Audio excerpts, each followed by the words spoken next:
Tuesday, November 5th, Jude Murray-Gomez's family filed a motion for an emergency hearing regarding custody of the child. The next day, Wednesday, November 6th, Lieutenant Jeff Kramer with the El Paso County Sheriff's Office says the department's civil unit received a court order to take custody of Jude from Dodson. He says deputies went to her apartment that day and found a 3-day notice to vacate posted on the door.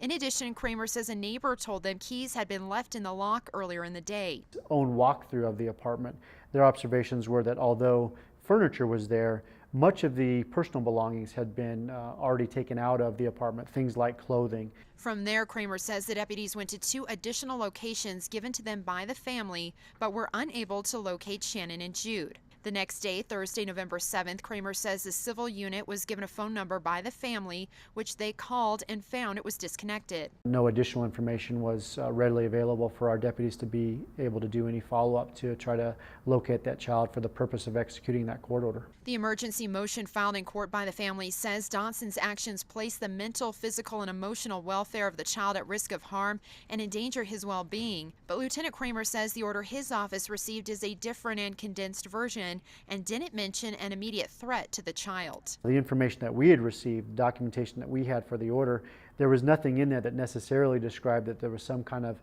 imminent violence that was likely.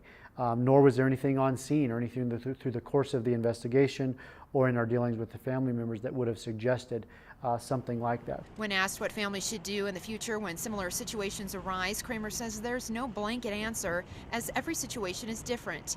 He says, unfortunately, no one can predict the future. Anybody, whether you're involved as a law enforcement or investigative body in the matter, whether you're involved in some other capacity, I think everybody, likes to take a step back and probably should scratch their head a bit and say, is there anything that we could have done differently?